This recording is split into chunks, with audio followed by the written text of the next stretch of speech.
Vous vous apprêtez à embarquer pour un épisode de la Retardis Experience, le podcast de découverte de la série Doctor Who. Allez, montez!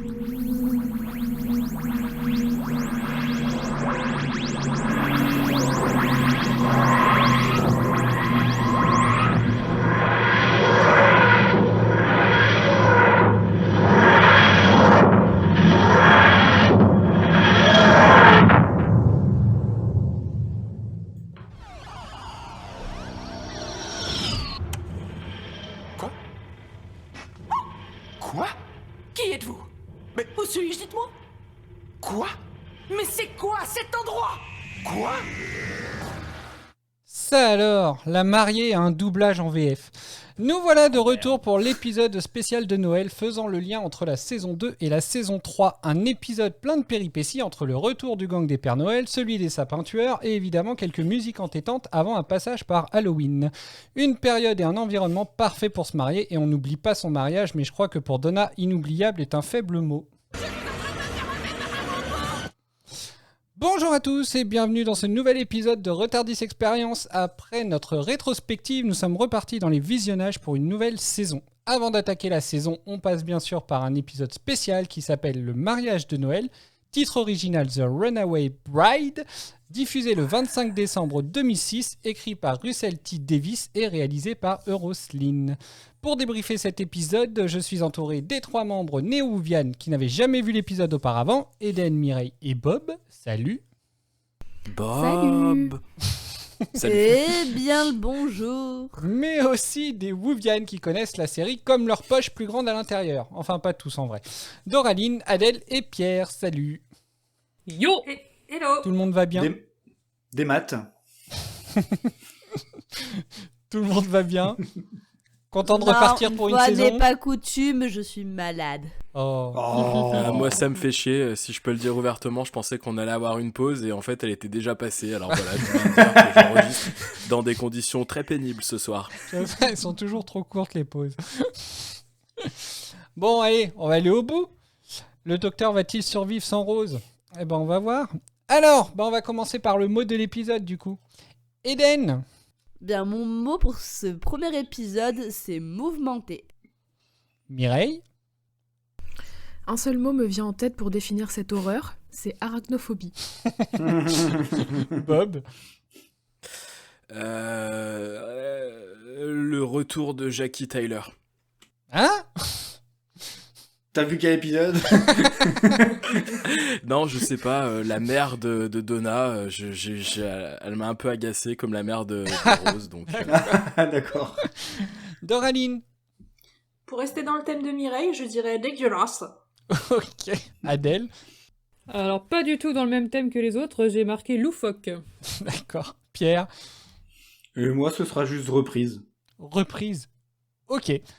Merci à vous. On va passer tout de suite donc au résumé.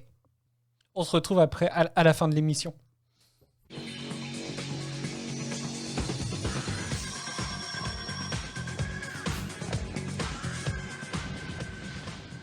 Bonjour et bienvenue dans ce nouvel épisode de Retard Inside. Au sommaire de l'émission de cette semaine, un mariage brusquement interrompu par l'évaporation de la mariée, une rencontre incongrue dans le Tardis, le retour tant inattendu d'une espèce pourtant disparue, et la rupture surprise d'un couple mythique. Merci Pierre. Commençons le résumé de la semaine avec le mariage de Donna et Lance. Après un coup de foudre sur leur lieu de travail, nos deux tourtereaux ont entamé une belle histoire d'amour. Lance, collègue attentionné, a séduit Donna en lui servant chaque matin son café quotidien. Après quelques semaines d'amour et d'eau fraîche, les deux décident de s'unir par les liens du mariage à Noël. Mais lors de la cérémonie religieuse, la mariée s'évapore, laissant ainsi les invités sous le choc de cette disparition brutale. Mais où a-t-elle disparu? A-t-elle eu soudain une peur panique du mariage? S'est-elle enfuie pour refaire sa vie ailleurs? Affaire à suivre. Dans le Tardis, le docteur se remettait d'avoir dit adieu à sa chère amie Rose. Il se promenait dans le temps et l'espace, et quelle ne fut pas sa surprise en voyant apparaître une femme en robe de mariée, une illustre inconnue perdue dans le temps et l'espace. Il n'en fallut pas plus au docteur pour aiguiser sa curiosité. Qui est donc cette drôle d'humaine qui n'a pas l'air de savoir où elle est, et qui pourtant vient de réaliser l'exploit, a priori infaisable, de sauter dans le Tardis en plein vol? Zoom sur le comeback de la semaine. Après des millions d'années de silence radio, l'impératrice Rachnos a signé son grand retour tout en pâte et en rouge. Supposée disparue, l'impératrice était en fait cachée tout ce temps dans l'attente de pouvoir réunir assez d'atomes pour faire venir sa chère progéniture sur Terre. Dans l'ombre, elle y a été aidée par Lance, qui finalement n'éprouvait aucun sentiment pour Donna. Aïe, coup dur pour la mariée. Le couple s'est donc séparé sous les yeux ébahis du docteur et de l'Arachnos, qui, il faut le dire, n'en ratait pas une miette. Le docteur, toujours prompt à sauver l'humanité, a empêché le funeste projet de l'Arachnos grâce à des boules de Noël télécommandées et grâce à l'eau de la Tamise. Donna, de son côté et après de nombreuses péripéties, retourne à sa vie quotidienne, le cœur brisé et des souvenirs étranges et mouvementés plein la tête. C'est ainsi que s'achève le résumé de la semaine de Retard Inside. Je vous souhaite à tous une belle journée et vous dis à la prochaine.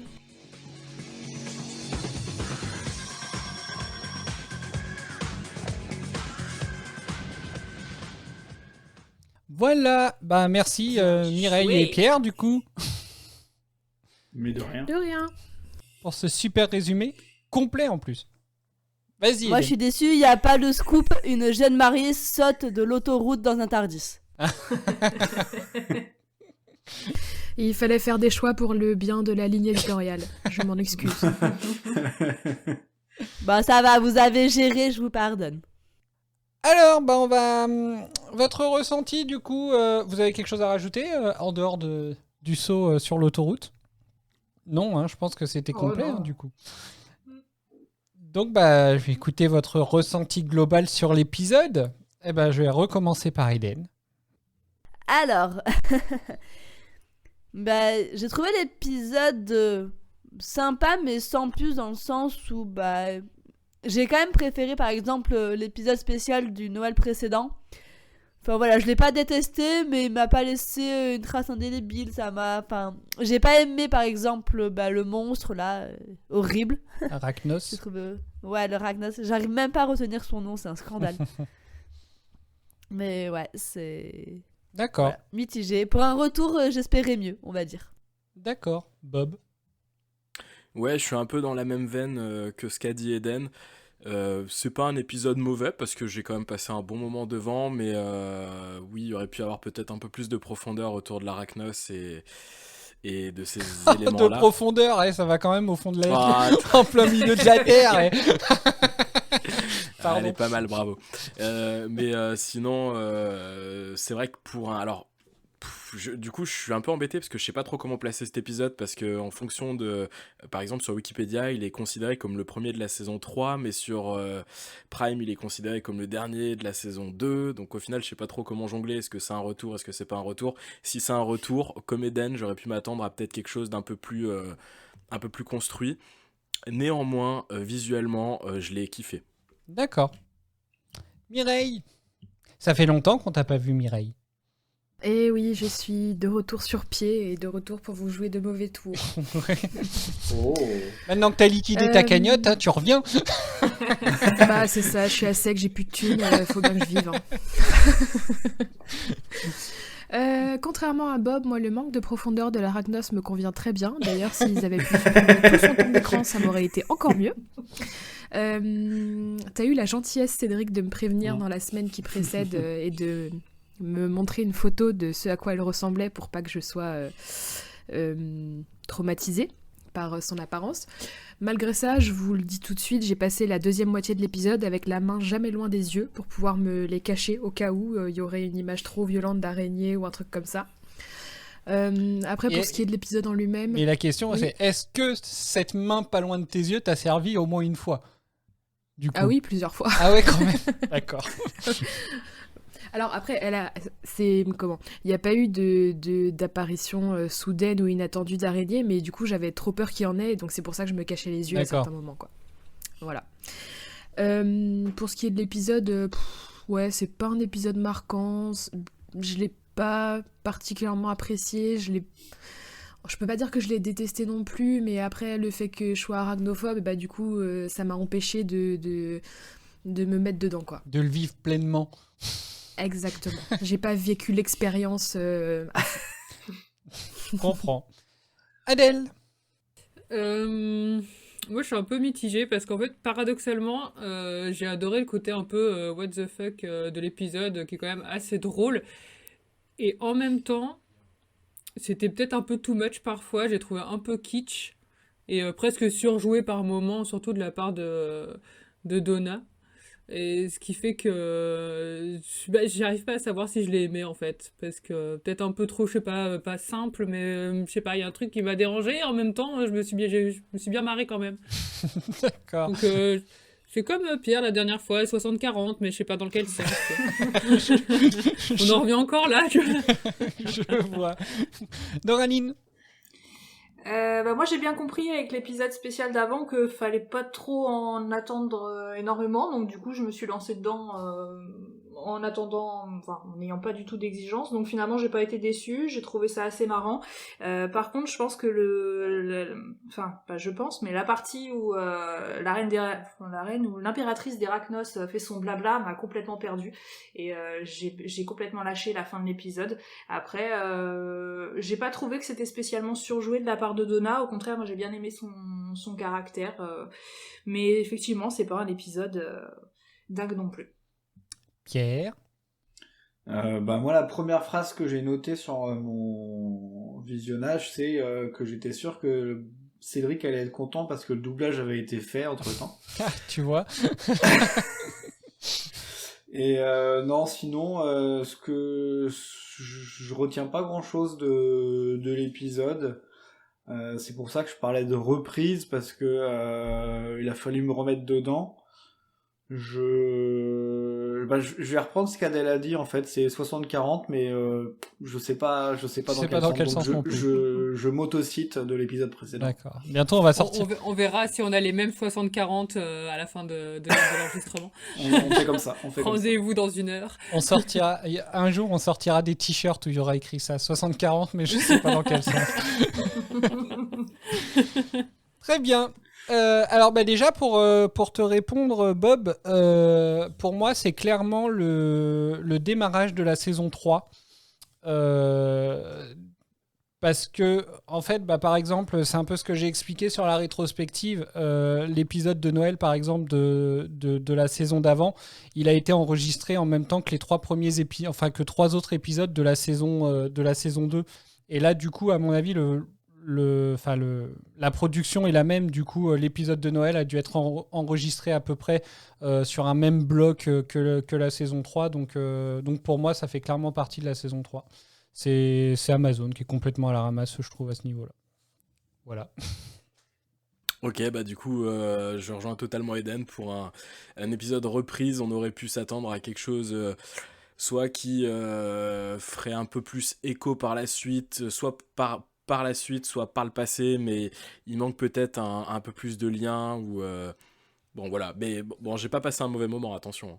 Après, je pense que c'est assez complexe les épisodes spéciaux, parce qu'en fait, il est obligé de faire le lien entre les 2 saisons, sachant qu'il a quand même été diffusé 5 mois à peu près, 5 mois après le dernier épisode, donc celui où Rose quitte la série, et il a été diffusé donc du coup 3 mois avant la saison 2, la saison 3 pardon. Donc en fait c'est assez délicat de les placer, mais voilà, enfin en termes de production pour moi il fait clairement partie de la saison 3 en tout cas. Je suis étonné en fait de tous vos avis qui sont pas super positifs, du coup c'est triste, parce que moi c'est un épisode que j'adore, parce que je le trouve fun. Bon déjà c'est le premier épisode spécial où David Tennant ne le passe pas à dormir, donc voilà, il le passe même à courir celui-là, donc c'est quand même un peu plus actif. C'est vrai. Et moi c'est un épisode que j'aime bien, justement pour la scène que tu disais tout à l'heure, Eden, la scène sur l'autoroute par exemple, Donna qui est complètement hystérique, voilà, c'est un épisode que j'apprécie, voilà. Après je pense qu'on a quand même passé un bon moment, c'est juste que voilà, on aurait pu s'attendre à mieux entre guillemets, parce que comme c'est un épisode de prise, t'as toujours envie d'avoir un truc un peu sympa, etc. Et là, même si on a passé un bon moment, je sais pas, il manque un petit truc, même si je saurais pas dire quoi, mais j'ai l'impression qu'il manque un petit truc, tu vois. Après, c'est pas vraiment un épisode de reprise, du coup, puisque c'est pas officiellement la saison 3. le truc, c'est peut-être aussi... c'est un épisode spécial de Noël, quoi. Donc, je pense qu'il faut pas que ce soit trop chargé, trop dur, trop... Enfin, voilà, quoi. Faut que ça reste un peu léger dans le sens... pour Noël, du coup. Ouais, mais du coup, ils font durer 1 heure. Donc, c'est toujours. Moi, c'est toujours quelque chose. Pas qui me pose problème, mais c'est faire un épisode plus long pour justement qu'il n'y ait pas forcément un développement particulier. Ce serait un épisode d'1 heure, 1 heure et quart avec une histoire plus construite et pas forcément de moments de blanc ou de pause. Je pense que ça serait plus attractif. Il y a quand même, pourtant, il y a quand même pas mal, justement, rien qu'au résumé, hein, on voit qu'il y a quand même pas mal de... Enfin, l'épisode est découpé quand même en plusieurs parties, du coup. Oui, je pense, j'ai vu au moins 2 parties, non? Enfin, je sais pas ce que vous en pensez, mais la première partie où il y a plutôt l'aspect mariage qui met en avant, et puis la deuxième partie qui est peut-être un peu plus what the fuck. C'est ça. J'étais en train de réfléchir à si... Mais Pierre a raison, t'aurais pu faire 20 minutes sur la première partie et 20 minutes sur la deuxième, et coller dans une case 42 minutes, quoi. Oui, c'est sûr. Oui. Bon, après, c'est pas moi. Non, mais oui, après, je comprends ce que vous voulez dire. Très bien. Du coup, j'essaye de trouver comment relancer. Donc, pour aller sur le ressenti plus poussé... Mais arrête. Depuis tout à l'heure, en plus, j'essaye de ne pas lire parce que j'essaye de me concentrer sur la présentation. Bref. Donc, pour aller sur un ressenti plus poussé, donc maintenant, du coup, est-ce que vous avez eu un petit peu ce à quoi vous attendiez En fait, à la fin du précédent épisode, donc à la fin de Adieu Rose, on voit la mariée, donc on voit Donna dans le TARDIS. Est-ce que, on va dire, vous attendiez un petit peu, est-ce que vous avez eu le dénouement que vous espériez sur le pourquoi elle était là, est-ce que vous imaginiez un truc un peu plus what the fuck, comme vous dites, ou, je sais pas, est-ce que... Au niveau, on se demandait... Oh, bon, vas-y, hein, pardon. Pardon, désolé. Ah, vas-y. Non, mais c'est vrai qu'on a eu, du coup, l'explication de pourquoi la mariée était dans le TARDIS. C'était la première question qu'on se posait, il me semble, à la fin de la saison 2, du coup, quand on la voit dans cette scène de fin. Qui n'a pas été doublé en VF, je le rappelle. Ouais, on le rappelle. Et du coup, on a eu l'explication. L'explication, moi, ça m'a assez... Voilà, ça, y a aucun souci. Par contre, là où je suis un petit peu déçue, entre guillemets, c'est qu'il nous présente Donna. Mais attention, j'ai vu le teaser, du coup, de la saison. On se rend compte que c'est pas la compagne du docteur, la prochaine compagne du docteur. Donc, en fait, je me suis demandé, mais pourquoi, en fait, il la présente si elle fait qu'un épisode? Ou peut-être qu'après, elle revient après, j'en sais rien. Mais je sais pas, c'est ça qui m'a surprise du coup, mais c'est à la fin de l'épisode, le teaser de la saison 3 quoi. Merci pour le spoil. Mais c'était le teaser, je suis désolée. Mais j'ai pas regardé le teaser. Mais je pensais Mireille, que tu me regardais. C'est pas moi regardais. qui t'ai spoilé du coup. Je note et je t'en félicite. Bon, après, de toute façon, ça laisse pas trop de Tu me doute. donneras 5 € sur ma cagnotte que je puisse me barrer du podcast aussi, s'il te plaît. Pour 2-3 Ça va pas aller épisodes, et loin. puis il reviendra après. Non, mais après, c'est un peu évident à la fin de l'épisode, vu que justement le docteur lui propose et puis elle dit non de toute façon. Donc il n'y a pas besoin du teaser pour se dire que c'est pas elle la nouvelle compagne. Du coup. Enfin, je sais pas. Disons que le teaser l'a confirmé. Bon, d'accord. Bob, du coup, t'allais réagir. En fait, Eden m'a coupé l'herbe un peu sous le pied parce que je pense un petit peu comme elle. D'ailleurs, je crois que je m'étais spoilé un peu la saison 3 et j'en avais parlé un peu avec toi par message privé. Je t'avais dit, ah ouais, je suis pas sûr de la nouvelle compagne et tout. Et du coup, c'est vrai que de voir qu'à la fin, a priori, ce sera pas la nouvelle compagne, j'ai été un peu choqué aussi.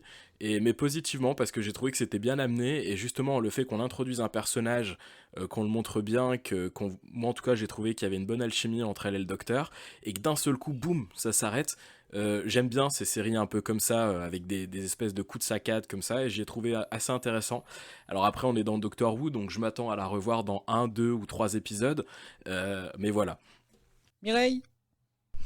Je suis tout à fait d'accord mot pour mot avec ce que vient de dire Bob. L'épisode, tout au long de l'épisode, j'ai l'impression que le personnage est installé comme justement la future compagne du docteur. On la voit beaucoup, elle a un rôle important pour qu'au final, à la fin de l'épisode, bam, elle retourne à sa vie. Et c'est assez inattendu, et c'est vrai que j'aime bien aussi cet aspect inattendu. Mais tout comme Bob, je serais pas étonnée qu'on la revoie dans quelques épisodes. J'avais une question qui s'est complètement barrée. Non, ça y est, elle me revient. Bob, dans la rétrospective, tu disais que tu espérais justement voir une compagne avec qui forcément ça passerait peut-être pas forcément directement avec le docteur, etc. Du coup, tu as un peu été servi quand même sur cet épisode-là. Hein, parce qu'on peut pas dire qu'ils soient très copains au début. Hein. Enfin, surtout elle. Pour moi, il y a... oui, c'est vrai, mais en même temps, c'est pas de la vraie détestation. C'était un peu électrique, parce qu'elle était un peu insupportable au début, mais ça s'est très vite corrigé. Et quand je parlais d'une relation peut-être plus tumultueuse, je parlais vraiment de, tu vois, que vraiment viscéralement, ils se détestent, quoi, qu'ils soient viscéralement incompatibles. Là, c'était pas vraiment le cas, c'était plus qu'elle était insupportable et qu'il essayait de lui faire comprendre plus ou moins gentiment et habilement qu'elle était assez désagréable. Et dans ce type de relation, j'ai trouvé plutôt sympa en fait que ça se corrige assez vite dans l'épisode, parce que ça aurait été vite lourd si ça aurait perduré tout l'épisode. D'accord. Surtout pour qu'elle parte à la fin de l'épisode. Oui, Ils auraient passé 1 heure à se tailler l'un à l'autre, et puis au final, ça ne donne rien. Ça aurait été un peu logique, parce que tu vas pas monter tu montes pas dans le TARDIS d'une personne que tu détestes.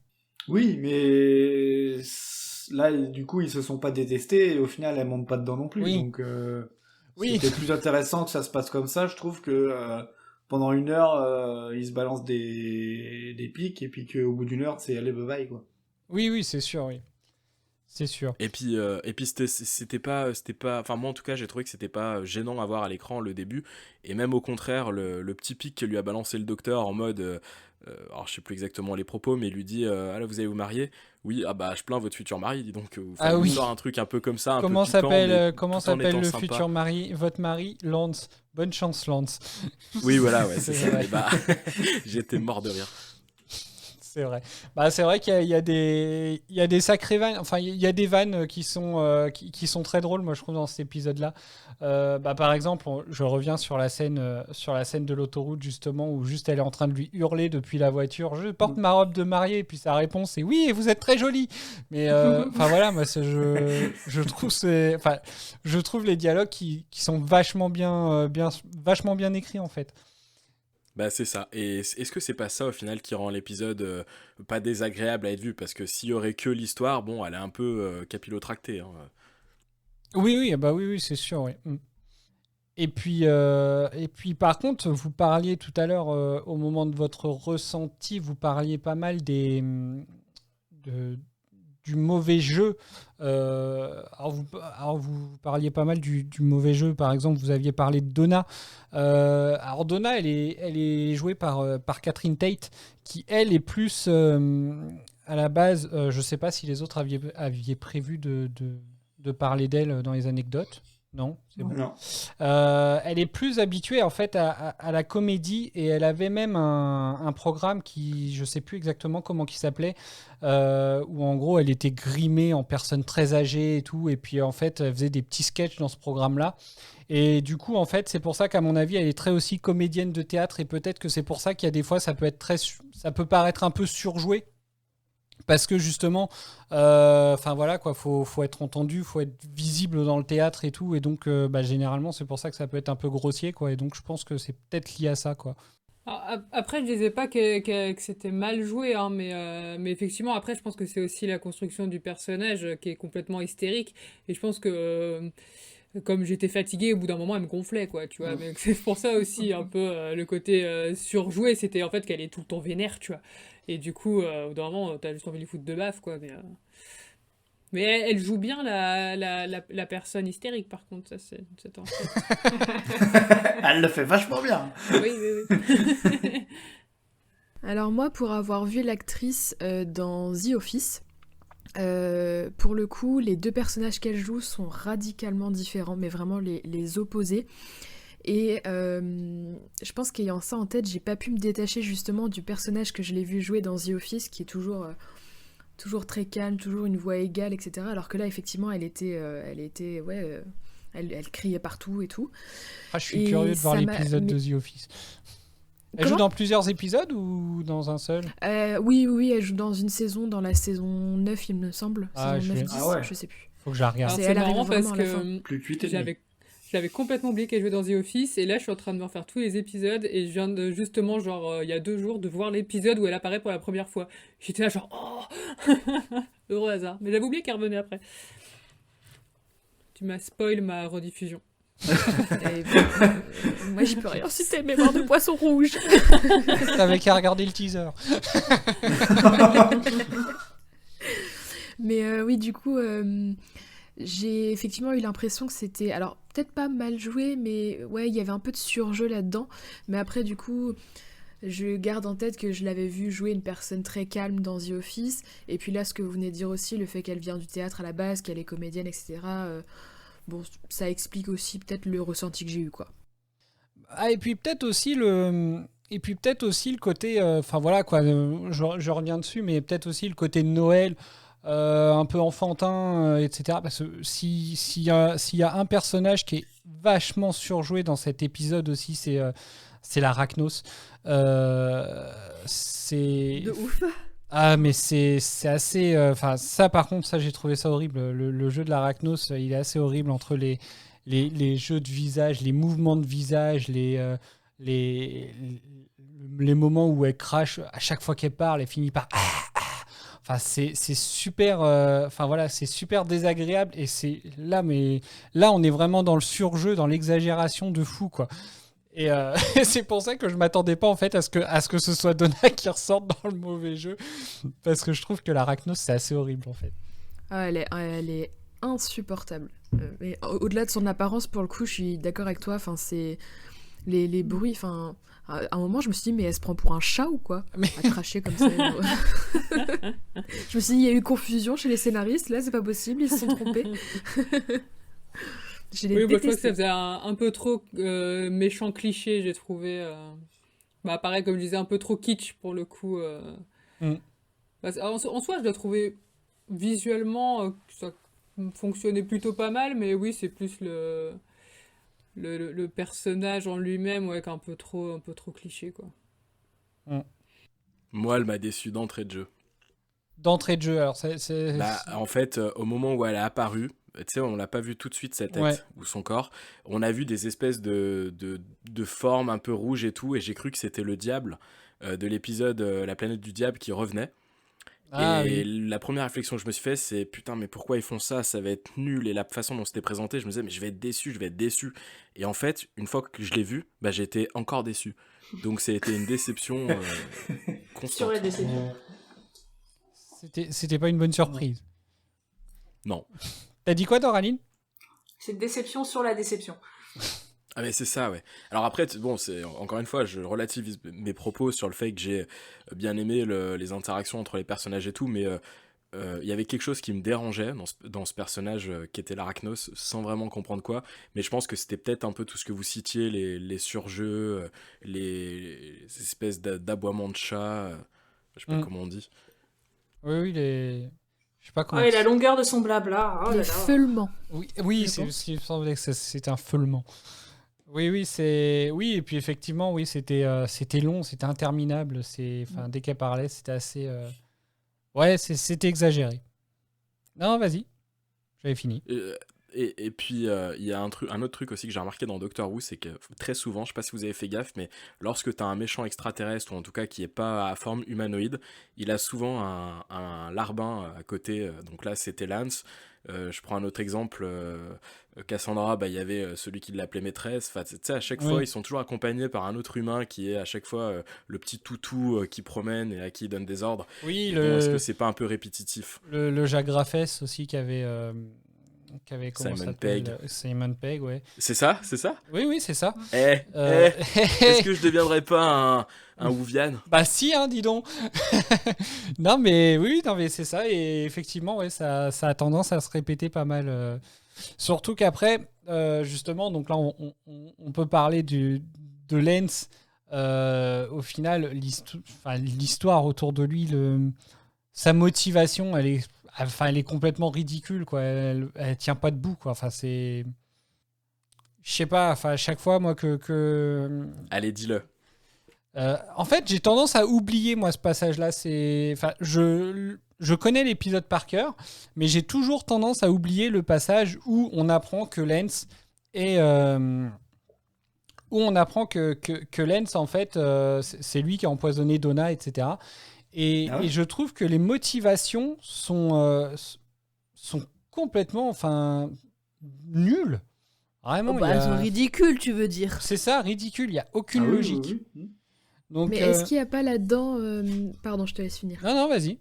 J'avais fini. Dans cette répétition-là que Bob pointait des humains qui sont à la solde des créatures extraterrestres, est-ce qu'il n'y a pas là-dedans le cliché de la race humaine est facilement corruptible, il leur suffit de leur promettre un petit peu d'immortalité ou un petit peu de longévité pour qu'elles se mettent tout de suite à la botte d'un extraterrestre, quoi. Parce que c'est vrai que ça se répète assez souvent comme schéma. Oui. Ouais, peut-être, mais bon, c'est le souci. Si c'est ça, ça en devient grossier, quoi, à la longue. C'est dommage. Et puis au final, ça montre juste qu'ils sont naïfs, du coup. En plus, parce que... Ah bah clairement, ils sont en train de nous dire qu'on est complètement cons, hein. Ah bah là, la stupidité, quoi. Après, mais sinon, au final... Alors j'essaye de reprendre les choses dans l'ordre, parce que du coup, on avance un peu.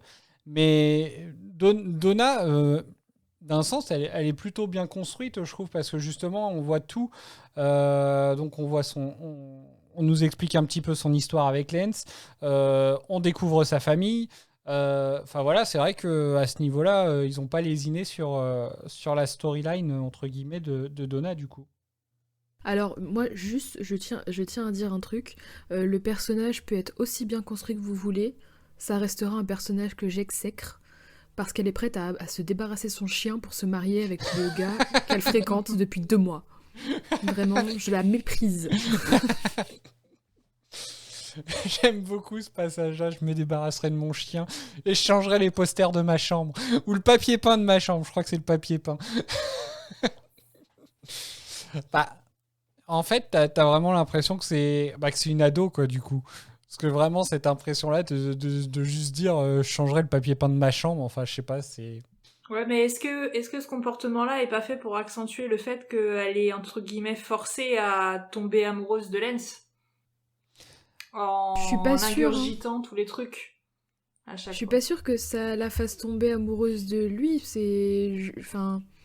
Moi, je pense qu'au contraire, dans les images qui sont montrées des flashbacks, là, t'as l'impression que c'est elle qui lui a forcé la main pour se marier et tout.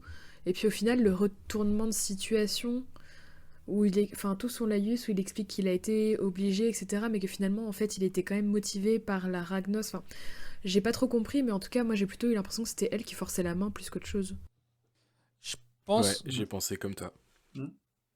Vas-y, Pierre. Et justement, j'ai trouvé que ça crédibilisait le personnage parce que ça lui donnait un certain côté ambivalent où d'un côté, elle est capable de faire des raisonnements très très construits, comme de dire au docteur, bon, bah c'est bon, elle a perdu, on la renvoie plus loin et on n'a pas besoin de la tuer par rapport à l'Arachnos, ou de dire au docteur, non, je vais pas m'aventurer avec vous dans le Tardis, et par contre, il vous faut quelqu'un qui vous maîtrise un petit peu. Et en parallèle de ça, avoir un comportement parfois un peu léger, un peu enfantin, comme l'histoire de bon bah voilà, je tombe amoureux de quelqu'un, j'abandonne mon chien, Enfin, tu sais, c'est des actes où elle mesure peut-être pas les conséquences derrière. Et bon, est-ce que ça la crédibilise pas un peu? Je sais pas, vous en pensez quoi? Après, je suis en train de me demander si je lui cherche pas les excuses, parce que pour moi, ce genre de comportement de j'abandonne mon chien, ça me paraît tout à fait inconcevable, que ce soit pour après 2 mois de relation, 1 an ou même plus. Donc je sais pas, moi dans ma tête, en fait, je me suis dit, ce qu'elle avale l'a fait tomber amoureuse de lui, et c'est pour ça qu'elle agit de cette façon, en fait. Tu m'as fait peur, Doraline, j'ai cru que t'allais dire « Oh, ce type de comportement me paraît normal. » Tout à fait, pas du tout, absolument pas, non. Ça va pas, non. Mais du coup, t'en as pensé quoi, Dora, des flashbacks? Alors, les flashbacks sont arrivés au moment où Ragnos a débarqué et a commencé à faire tout son blabla, et c'est là que j'ai décroché, en fait. Ah mince. Donc, je me rappelle pas trop. Enfin, tu peux même pas dire que j'ai cerné vite fait l'idée, parce que visiblement, on n'est pas raccord, j'ai pas compris la même chose que vous. Donc, j'ai de vagues images en tête, voilà, je sais qu'il lui a filé un truc à boire dans son café, mais après, je serais même pas capable de vous expliquer pourquoi est-ce qu'il a fait ça, en fait, tellement j'ai décroché à ce moment-là. Mais les flashbacks sur leur histoire à tous les deux, ils sont avant l'apparition de l'Arachnos, parce que c'est quand elle raconte son histoire au docteur, il me semble. Ouais. C'est pas au moment où ils expliquent toute la manipulation qu'ils ont faite? Non, c'est bien avant. Enfin, C'est je Lance sais pas qui pour parle toi, à ce Mireille, mais moi je moment-là. parlais des flashbacks où elle explique au doc qu'en gros, Lance l'a courtisé lourdement en insistant et qu'en parallèle, tu voyais les images qui montraient exactement l'inverse en fait. Que c'était elle qui faisait un peu du forcing. Ah ouais, j'ai aucun souvenir de ça, tu vois. Ça En se fait, passe, t'as lâché au bout de 5 minutes, en fait. Je me jure, j'ai regardé l'épisode, hein. ça se passe au moment où ils sont sur le toit, en fait, quand elle explique qu'ils se sont mariés au bout de 6 mois, et le docteur, il lui dit c'est un peu rapide quand même au bout de 6 mois. Et c'est là qu'elle explique en fait toute l'histoire où effectivement il lui a offert un café, et puis après c'est elle effectivement qu'on le voit un peu harceler. Ah, et puis et puis très vite il m'a demandé en mariage alors que c'est elle, épouse-moi, et puis il a insisté alors qu'en fait c'était elle qui insistait, s'il te plaît, je me débarrasserai de mon chien, machin. Et voilà, en fait c'est ce passage là. Alors après effectivement je pense que lui, à la base, c'était pas du tout son but. Je pense pas que ce soit le café, entre guillemets, qui la faisait tomber amoureuse. Je pense clairement, enfin, que là, c'est clairement naturel que ça vient d'elle, quoi. D'accord. Perso. Donc oui, ok. Puisque j'ai raté ça, je pense que vous avez tous raison. Je vais regarder l'épisode, je reviens. D'accord. Mais il faut les suivre le résumé, ça me sauve tellement la mise, t'aurais dû faire la même chose aujourd'hui. Oh. C'est pas faute de l'avoir écouté en plus. Ah oui, c'est elle qui a fait le montage du résumé, donc. Pour continuer, donc du coup, voilà, après on voit quand même une personne. Je suis beaucoup sur. Je suis peut-être beaucoup sur Donna du coup.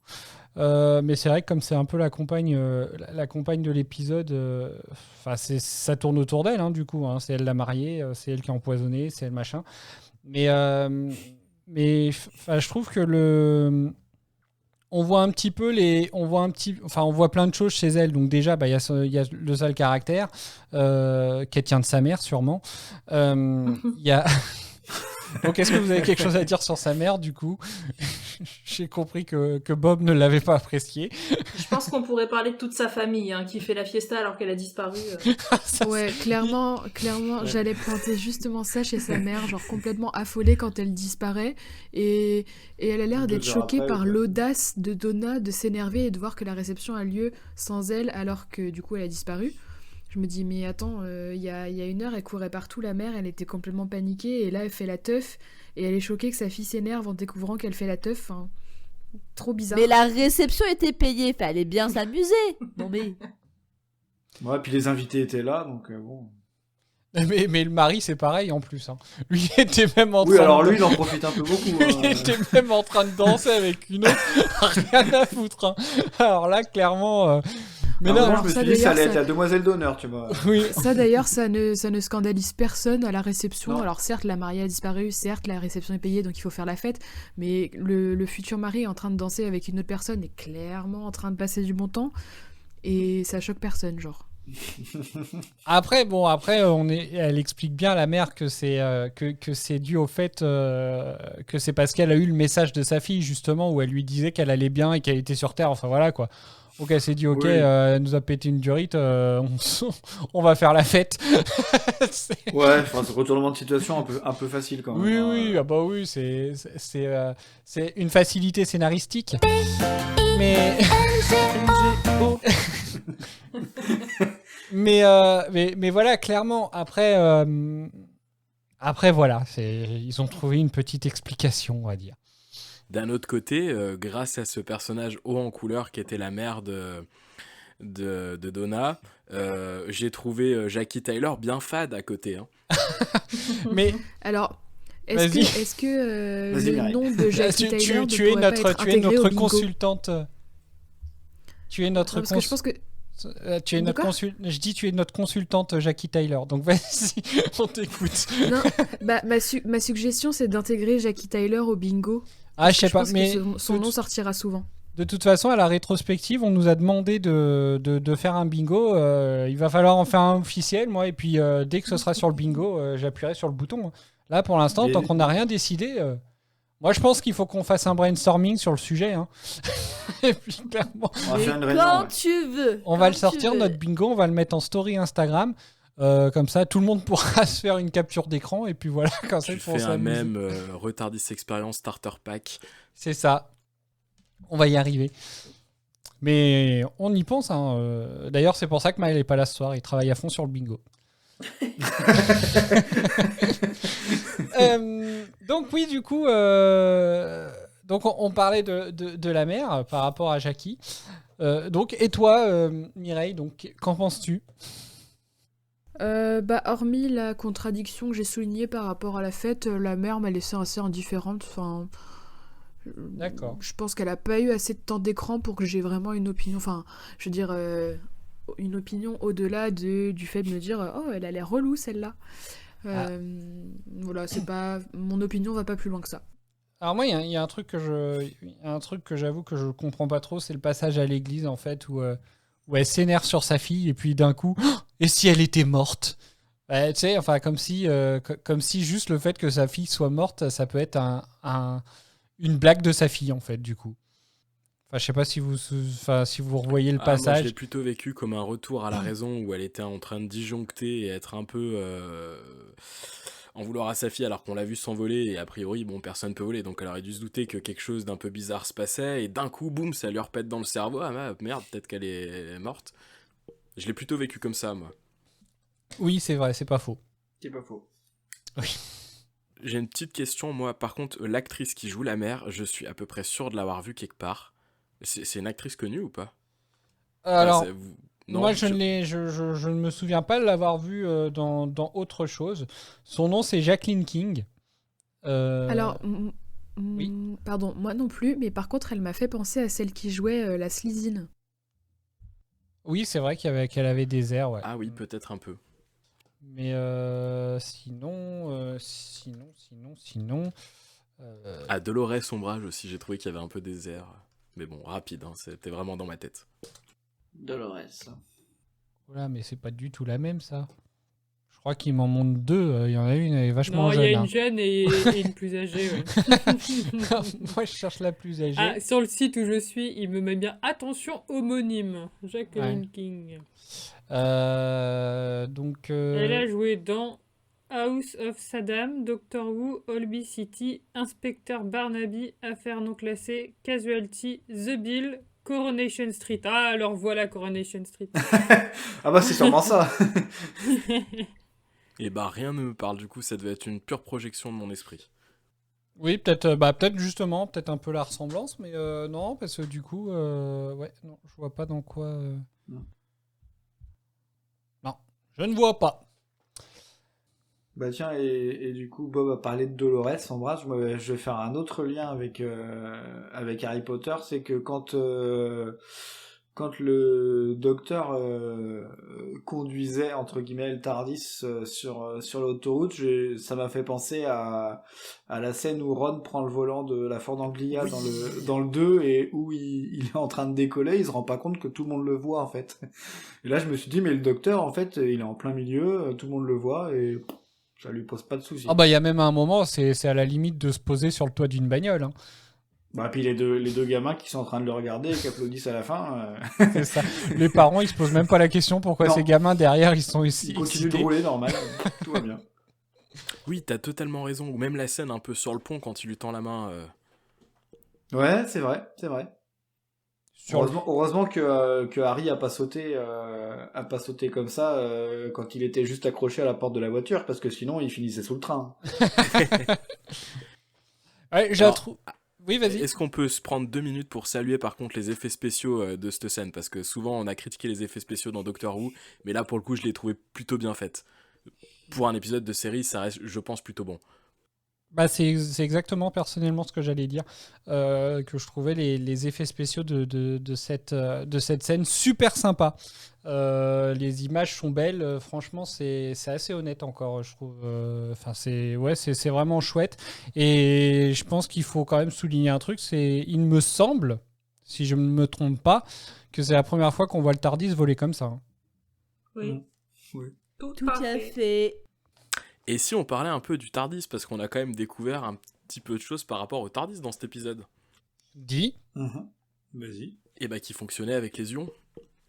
Alors ça moi ça a déjà été dit ? Non, ça n'a pas été dit. Par contre, il y a un truc il y a un truc qui m'intrigue sur le sujet. C'est à chaque fois j'ai l'impression que c'est moi qui ai les questions alors que c'est censé être moi un peu le fan de l'histoire. C'est pas en fait c'est pas un peu ce qu'elle a justement Rose dans l'épisode précédent, c'est pas ces résidus là qu'elle a et qui fait que justement elle risque d'être aspirée par le Void. Je sais pas si vous voyez ce que je veux dire. Ouais, je vois ce que tu veux dire, mais il me semble pas, ou alors je dis peut-être des conneries, mais je crois pas que Ah non, soit alors ça. c'est des trucs résiduels, enfin c'est une fréquence résiduelle, mais il me semblait que c'était pas la première fois qu'il parlait justement de trucs ioniques sur. Enfin donc c'est pour ça qu'à chaque fois moi je tilte un peu, mais voilà. En tout cas, c'est le premier épisode dans lequel ça m'a marqué d'entendre la planète d'où venait le docteur et un élément qui constitue le cœur du TARDIS. Il me semble que c'est le premier épisode dans lequel il dit la planète d'où il vient. Ouais. Tout à fait. Et c'est tellement classe. Sur les 2 premiers épisodes, sur les 2 premières saisons, il ne le dit pas. Alors, je voudrais faire une petite révélation tant qu'on y est. Sachez que vous auriez pu tous avoir une question à la con qui était enregistrée, mais vu que le vote auquel vous avez répondu demande un nouveau concept game, et ben il y aura pas la question à la con. Comment ça, il demande... Attends, moi je vérifie. Je fais l'huissier de justice. Ah, vous avez été 7 à demander du nouveau. Oh là là, bande de nazes. Moi j'ai tout demandé, moi. Ah, toi t'as tout demandé. Le nouveau, le mec, Moi, c'est pareil. Bah les auditeurs, non, ils vont on est être pas déçus. gourmands. Les auditeurs et auditrices vont être déçus. T'as vu, même tu Rose, l'as elle fait, avait dit que c'était top. Ça dépend, il va peut-être faire quelque chose d'encore mieux. Ouais, non, ouais. ça non, j'ai Pas tout donné comme, pour les questions à la con. Il a tout donné. Comme de Eccleston et Tennant, tu vois, on aimait bien Eccleston et finalement Tennant, tu vois. Par contre, Adèle, de quelle planète vient le docteur ? Le Gallifrey. Bravo. 1 point, bravo. Il n'y a plus de jingle, maintenant on y va comme ça. Mais du coup, j'ai encore perdu la question. Bah, la question sur tes ions. Non, je sais plus. Mais c'est les ions, du coup. Alors je sais pas, non, c'est les C'est Uon. non ? Voilà, ouais, d'accord, non, parce que je buguais depuis à peu près 5 minutes, mais... D'ailleurs, on va écouter un passage, ça va peut-être me faire revenir la question. On écoute... Pour vous, cette société n'est qu'une simple serrurerie, mais H.C. Clemens a été acheté il y a 23 ans par l'Institut Torchwood. Qui sont ces gens? Ils étaient derrière la bataille du port de Canary Wharf. L'invasion des Cybermen. Le ciel de Londres grouillait de Daleks. J'étais en Espagne. Il y a eu aussi des Cybermen en Espagne. Je faisais de la plongée. Faites un effort, vous ne voyez pas quelque chose qui cloche? Torchwood a été détruit, mais H.C. Clemens n'a pas fermé ses portes. Je pense que quelqu'un d'autre est venu et a racheté cette entreprise. Mais alors, pourquoi on s'en prend à moi? J'ignore comment, mais on vous a nourri d'énergie Huon. Et ça, c'est incroyable, parce que l'énergie Huon n'existe plus depuis la nuit des temps. Le seul endroit où l'on trouve des particules d'Huon, c'est au fond du cœur du Tardis. Et voilà l'explication. Disons que ça, c'est le Tardis. Et ça, c'est vous. Les particules au fond de vous se sont activées. Les deux jeux de particules se sont attirés et whop, vous avez été propulsé dans le Tardis. Je suis un crayon dans une tasse? Oui, tout à fait, ça vous embouche un coin. Je suis un crayon dans une tasse? Oui, tout à fait, ça vous embouche un coin. Par contre, du coup, il faut repasser le bingo, là. C'est exactement ce que j'allais dire. Un petit bingo. Non, tu me mets Pourquoi un bingo? Tu as dit Torchwood. Mais oui. Ah, oh. Voilà, parce qu'il a dit Torchwood. Et est-ce que Eden, tu as vu à un autre moment Torchwood dans l'épisode? Ouais, quand il découvre que ça a été acheté, là il en parle à un autre moment, mais un peu pour la même raison. Genre en mode quand mais si, quand il découvre que... À un moment donné, il s'étonne quand il voit qu'ils ont creusé un trou jusqu'au centre de la Terre, là. En mode, oh bah c'est du Torchwood tout craché. Ouais, et encore un autre moment, du coup. Ah merde, attends, là il me revient plus. Par contre, j'ai une question, parce que j'ai une mémoire de poisson rouge. Canary Wolf, il se passe quoi déjà? C'est quand? Je me rappelle plus. Eh ben, en fait, Canary Wharf, c'est le bâtiment dans lequel il y a les événements qui font que Rose part. Torchwood. Ah, parce que j'avais justement, oublié. c'est là que Jackie, une fois qu'ils sont tout en haut, dit « Mais je reconnais, c'est Canary Wharf. » Voilà. Du coup. Merci. Mémoire de poisson rouge. Merci beaucoup. Par contre, donc, ma question est revenue. Le docteur sans Rose. Parce qu'au final, c'est la première fois que vous le voyez. Moi je veux savoir du coup c'est quoi l'autre fois où on voit Torchwood? Non, répondez à la question, je vais faire comme l'autre fois, la réponse 20 minutes après. Non, mais t'as vu, c'est parce que Eden, en plus, elle a noyé le poisson, elle nous a fait oublier la question en posant une autre. Elle est maline, hein. À chaque fois, elle nous fait le coup. Mais arrête de dévoiler mes secrets, s'il te plaît. Les trois fois, du coup, il y a la référence à Torchwood. Tu veux donner ta réponse? Bah, non. Non? Vas-y. Il y a la première fois qu'on voit Torchwood, c'est quand il recherche sur le téléphone des infos sur H.C. Clemens. Exact. Quand il scanne le téléphone, ouais. Voilà. La deuxième fois, forcément, c'est quand il en parle là. Et puis, il y a une troisième fois, sinon, c'est quand ils arrivent en bas où il y a le logo en gros sur la porte. Et après, quand il dit c'est du Torchwood tout craché. J'ai bon, monsieur? Absolument. Merci. Bravo. C'est vrai, j'avais oublié la scène du téléphone. C'est vrai. Bah, Autant pour moi. Comme c'était la première, en plus, j'ai noté tout de suite. Je me suis dit, bah ça, faut que j'en parle. Du coup, justement, c'est ce passage-là qui me fait penser à qu'avez-vous pensé du docteur sans Rose? À la fois, j'ai l'impression quand même qu'il oublie vite, entre guillemets, mais qu'elle est quand même présente parce qu'il en parle de temps en temps, tu vois, il l'évoque. Mais il est tellement pris dans son aventure qu'en fait, j'ai l'impression qu'il l'oublie sur le moment, tu vois. Je sais pas comment l'exprimer, si je m'exprime bien, mais ouais. Bob, Mireille? Moi, j'ai été un peu... comment je pourrais dire ça? J'ai trouvé que c'était pas forcément naturel parce que il venait de se séparer de Rose. Certes, il en parlait en disant qu'il venait de se séparer de Rose, mais dans son attitude, ça faisait plutôt comme s'il faisait référence à des souvenirs pas lointains, mais presque. Et du coup, je l'ai pas trouvé spécialement très peiné ou très aigri par rapport à ça. Et du coup, je me dis, soit... parce qu'on avait l'impression qu'il avait quand même une amitié à la fin plutôt sincère avec Rose, soit c'est un ami que j'aimerais ne pas avoir, soit il y a eu un truc bizarre, je sais pas, j'étais pas trop à l'aise, j'ai trouvé que ça faisait pas trop naturel la façon dont Rose était évoquée. Pour ma part, ce que vient de dire Bob me fait capter qu'effectivement, c'est vrai qu'en fait, en regardant l'épisode, on a l'impression qu'il y a un peu de temps quand même qui s'est écoulé, pardon pour ma voix, un peu de temps qui s'est écoulé entre le moment où il a dit adieu à Rose et le moment où il y a l'épisode. Et en fait, c'est vrai que là, ce que Bob dit, ça me rappelle qu'il y a 15 secondes qui se sont écoulées entre le moment où il se sépare définitivement de Rose et celui où Donna arrive dans le TARDIS. Donc c'est vrai que c'est un laps de temps qui est quand même très très court. Bah, c'est ça, Donc, il était à la limite même en train de pleurer sur la fin de l'épisode. Enfin voilà quoi, on voyait qu'il avait les larmes aux yeux et tout. Et force est de constater que bah, là, on voit rien hein, quand Donna est dans le TARDIS. Hein. Donc c'est assez étonnant.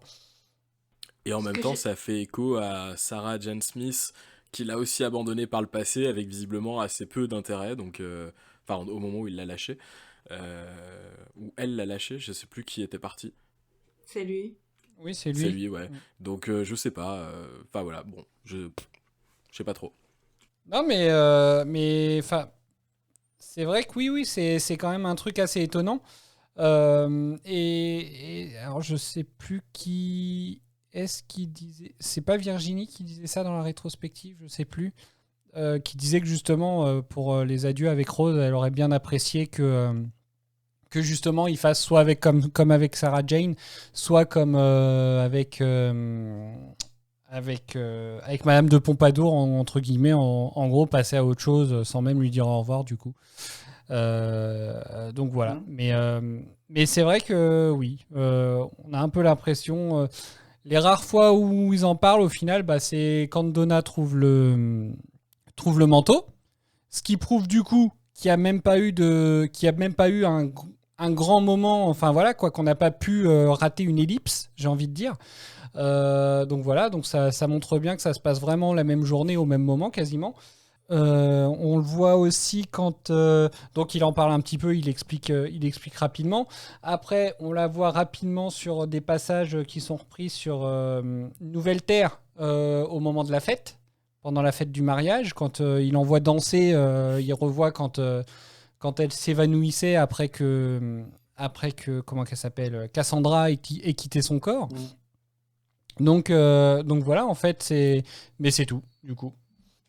Je sais pas si vous vous souvenez, mais quand on avait parlé du précédent épisode spécial de Noël, on avait dit que Rose, elle, on avait l'impression en fait qu'elle passait un peu par toutes les étapes du deuil suite au changement du docteur. On s'était dit que ça faisait vraiment comme si en fait elle passait par toutes les étapes du deuil d'avoir perdu Eccleston. Et voilà. Et du coup, mais lui. Enfin ouais, vraiment rien quoi. Du coup, c'est vraiment... il est rapidement passé à autre chose. Enfin voilà. On pourrait même aller plus loin en se posant une question qui est de savoir combien de temps éventuellement s'était passé entre le moment où il a voulu dire au revoir à Rose et le moment... Enfin, entre le moment où il a perdu Rose et le moment où il a voulu lui dire au revoir. Est-ce que ça se passe dans le même temps ou est-ce qu'il y a eu une certaine période ? Parce qu'on pourrait très bien se dire que bah il vient quand même, il vient quand même de se faire la bataille de Canary Wharf et puis hop il retourne à Noël. Il est déjà à Noël suivant, qu'il se rebat déjà et tout. Enfin voilà, c'est voilà. Bah techniquement il s'est passé un peu de temps puisqu'elle a repris son boulot, elle a retrouvé un travail. Jackie est enceinte et tout ça. Voilà, donc c'est vrai qu'il y a eu un peu de temps, ouais. Après, pour revenir à ce que vous disiez avant, moi, ce qui m'a plutôt choqué, c'est quand il lui a demandé... alors, il peut très bien réagir, en fait, finalement, comme il peut et comme il veut à sa disparition. Enfin, voilà, et puis ça m'a pas choqué plus que ça, parce que pour moi, il était pris dans l'histoire. Par contre, ce qui m'a dérangé, c'est quand il propose texto à Donna de l'accompagner, en fait. Et je me suis dit, ouais, bon, ok, t'es en deuil, tu réagis comme tu veux, mais j'ai trouvé que ça manquait... je sais pas comment dire, pas de cœur, mais d'empathie, où je trouvais qu'il passait vite à autre chose. C'est vraiment à ce moment-là où je me suis dit, ok, elle est balayée, quoi. Bah, ou alors c'est surtout qu'il s'est fait une raison, quoi. Ou qu'il se sent très seul aussi, c'est aussi possible. Après, d'un autre côté, si on relativise un peu les choses, il a quel âge ? Plus de 700 ans, si je 900. me rappelle 900 ans. Sachant que ses compagnons ou ses compagnes, il les garde en moyenne, allez, on va dire, 3-4 ans. Il a dû en voir passer, donc il est peut-être habitué aux grands adieux déchirants aussi. Hein. Bah, c'est ce qu'il avait dit à Rose, ou ce que Rose avait compris quand elle avait vu qu'il y avait eu Sarah Jane Smith avant. Non, mais puis ça tient pas votre truc. Moi, je suis en train de réfléchir en même temps à la question justement que je me posais tout à l'heure. Mais enfin, s'il s'est passé quelques temps parce qu'elle a retrouvé du travail, parce que, enfin voilà, bon bah déjà, faut pas oublier le fait que ça a beau s'être passé et tout de suite on se retrouve à Noël, donc il y a quand même eu 6 mois de décalage. Donc avec le TARDIS, il peut aller un peu n'importe où dans le temps et dans l'espace, sachant qu'en plus l'autre, je vais y arriver. Dans l'autre monde, le monde parallèle, je crois qu'on se demandait si tout se passait pas 3 ans plus tard, etc. Donc peut-être qu'il y a ça aussi. Mais c'est pas logique qu'il ait toujours le manteau dans le TARDIS, entre guillemets. Enfin, en tout cas, là où il est. C'est vraiment comme si elle venait de quitter le TARDIS, quoi. Bah après, il peut l'avoir... Enfin, ce serait plus plausible, effectivement, ça ait eu lieu il y a pas longtemps, mais il a très bien pu garder le manteau et... Oui, il aurait pu le garder, mais je le- pense pas le qu'il po- l'aurait le gardé poser quelque part. comme il était là, du coup, en fait. Peut-être sur un porte-manteau. Bah, il vient de tomber du porte-manteau, et puis voilà. Oui, peut-être- il voulait lui rendre sur la plage, et puis après, en rentrant, il fait ah, putain. Ah, j'ai Peut-être que oublié, simplement, elle est repartie. ça se trouve, il le sort tous les soirs et il le renifle. Oh Merci. Ça devient glauque, là, quand même.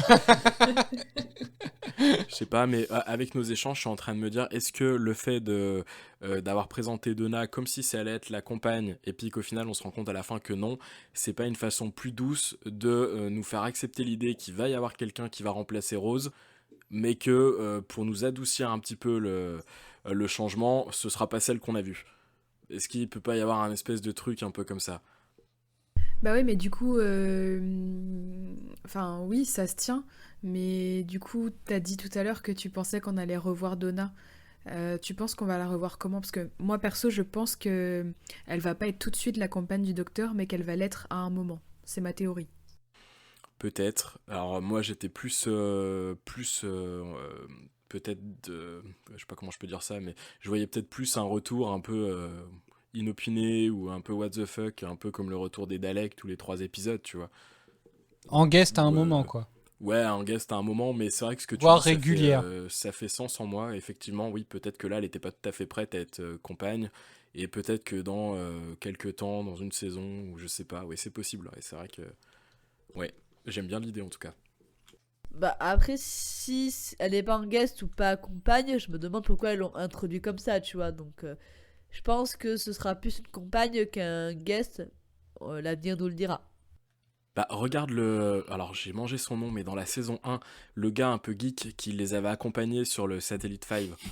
Adam. Genre, Adam. t'as oublié son nom, quoi. Ah ouais, j'ai zappé. Toi qui l'aimais Bah, tant.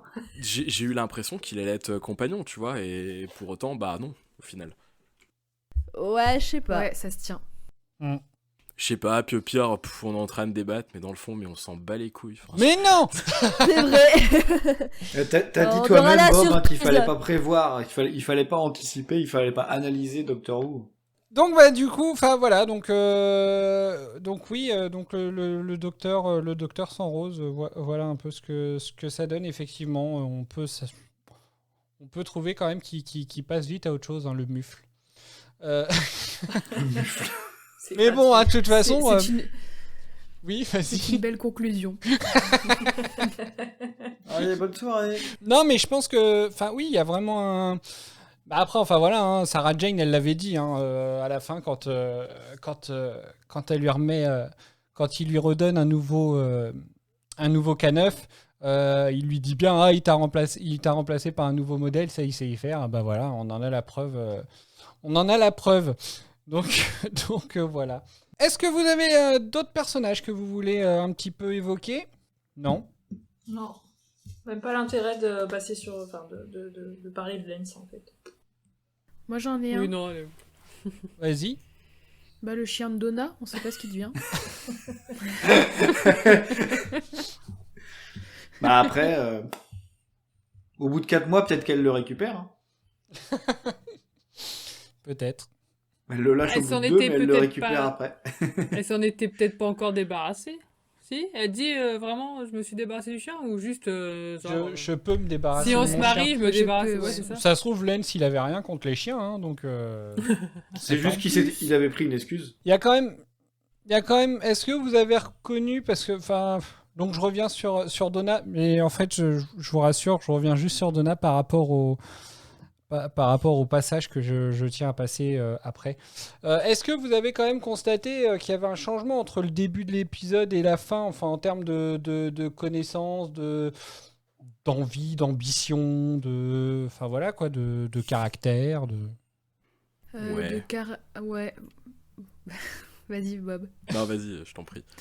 Bah, je trouve qu'elle est plus posée, plus... peut-être un peu plus réfléchie à la fin de l'épisode. Enfin, en tout cas, l'image qui est donnée d'elle au début de l'épisode, c'est quelqu'un d'assez irréfléchi, d'immature, qui se précipite, qui... enfin, j'aime pas ce mot, mais assez folle du coup. Alors qu'à la fin de l'épisode, elle m'a paru, moi, plus posée, plus calme... ou c'est peut-être simplement traumatisée, hein, mais du coup, elle est moins agitée, on va dire. plus sage. Bob? Bah, j'allais dire exactement la même chose. Au début, je l'ai trouvée peut-être un peu plus inconséquente, voire inconsistante. Non, surtout inconséquente. Et à la fin, oui, comme disait Mireille, plus posée et plus réfléchie, avec une réflexion sur le futur un peu plus élaborée que oh bah tiens, je me mette avec quelqu'un, oh bah le chien m'emmerde, allez vite dehors. D'accord. Eden? Non, j'ai rien d'autre à rajouter à ce qu'ont dit Mireille et Bob. D'accord. C'était exactement ce que je voulais dire, donc ils ont dit ça mieux que moi. Je vais passer, donc du coup, je vais passer un dernier extrait de l'épisode. Et je trouve que c'est un extrait assez sympa où justement, c'est un moment où le docteur lui fait énormément relativiser les choses. Où est la Terre? Tout autour de nous. Dans la poussière.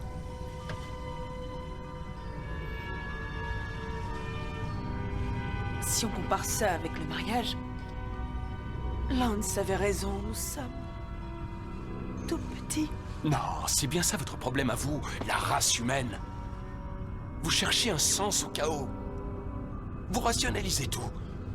Avec des mariages, avec des fêtes de Noël, le calendrier. Ce processus est magnifique. Il faut se contenter de l'observer. Alors ça veut dire que je suis née à partir de tout ça? N'est-ce pas merveilleux?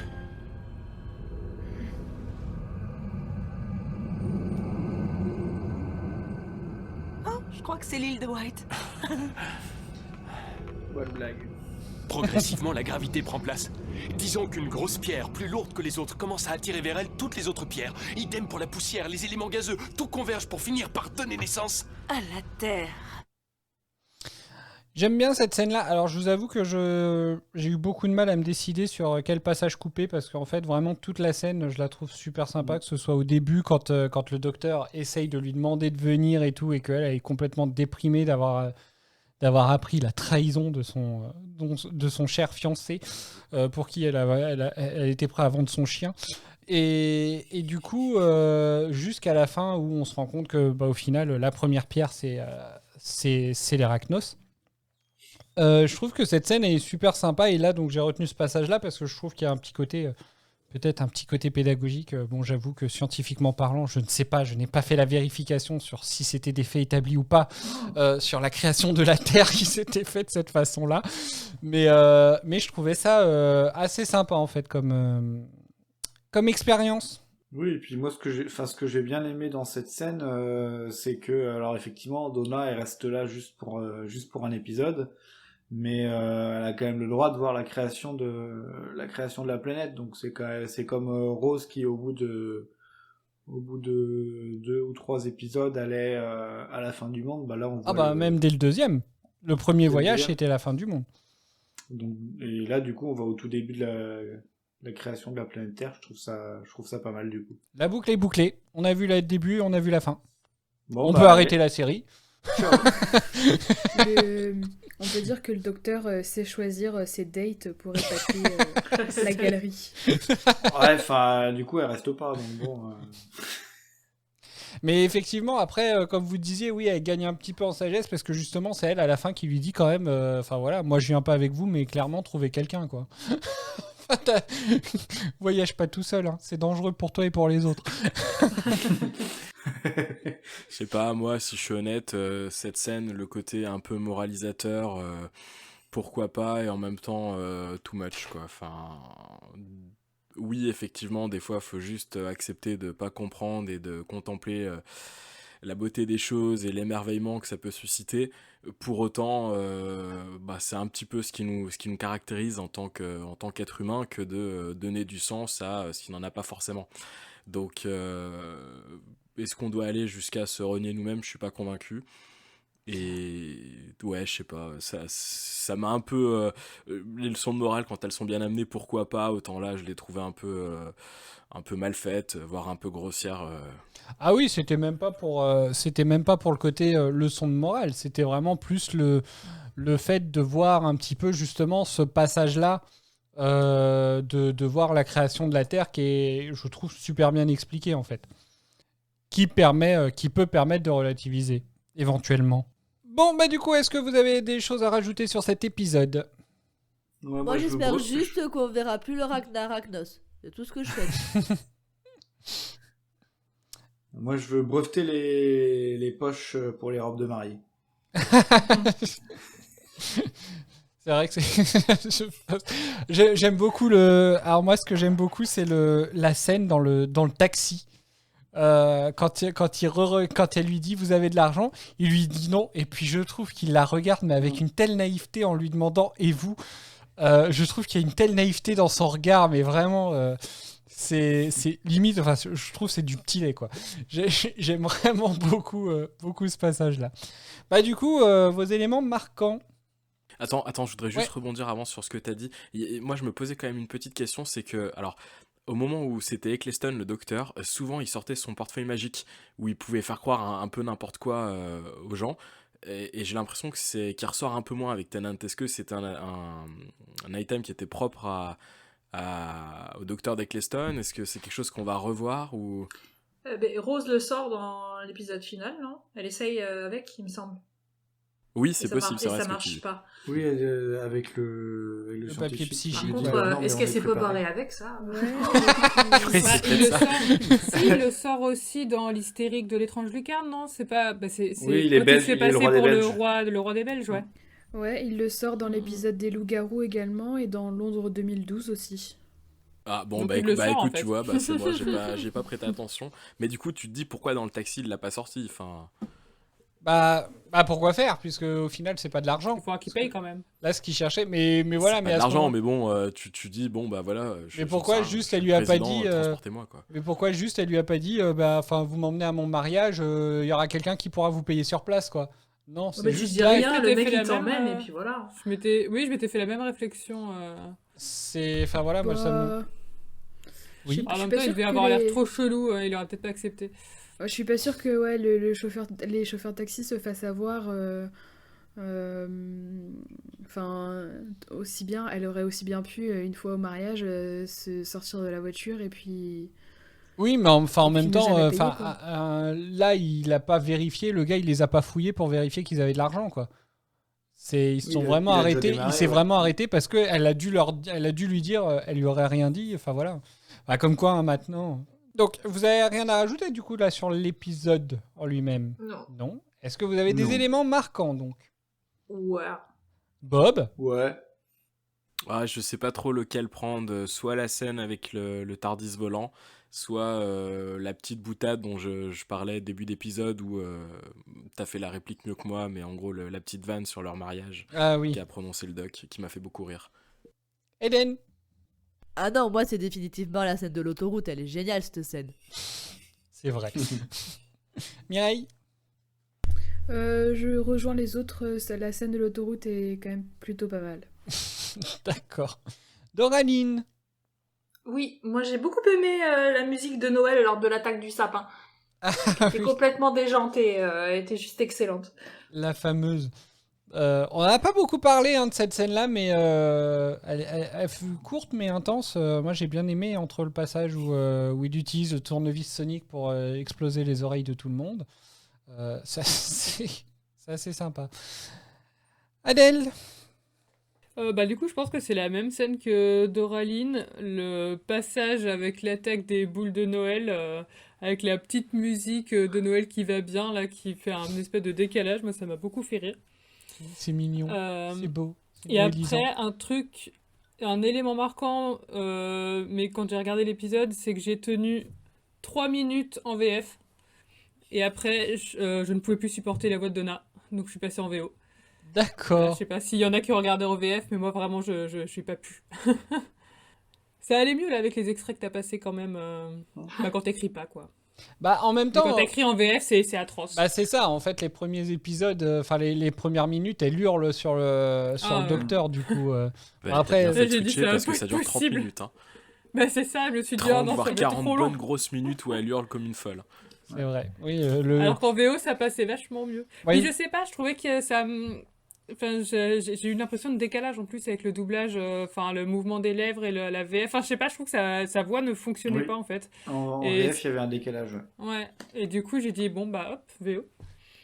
Et puis, non, après, c'était un truc auquel j'ai pensé là quand on enregistrait, quand on parlait de la robe de mariée. Je me suis dit que c'était dommage que Maël n'était pas là pour donner son avis, comme il l'avait fait sur la robe de mariée dans La Fête des Pères. Voilà, j'aurais beaucoup aimé savoir si Iel aurait porté cette robe. Je peux te donner mon avis si tu veux. J'ai trouvé cette robe extrêmement laide. Je l'ai trouvée très laide aussi. Et tu trouves aussi qu'elle manque de poche du coup? Oui, alors ça c'est un problème commun au genre féminin, je pense. Mais la robe, je l'ai trouvée extrêmement laide, extrêmement cheap, extrêmement mal faite. J'ai pas du tout aimé. J'ai pas de... je suis désolé. J'ai pas du tout d'avis, moi, sur les robes de mariée. Bon, du coup, je pense que ça va pas vouloir revenir. Bon, c'est pas grave. Donc, Pierre, t'as un élément marquant?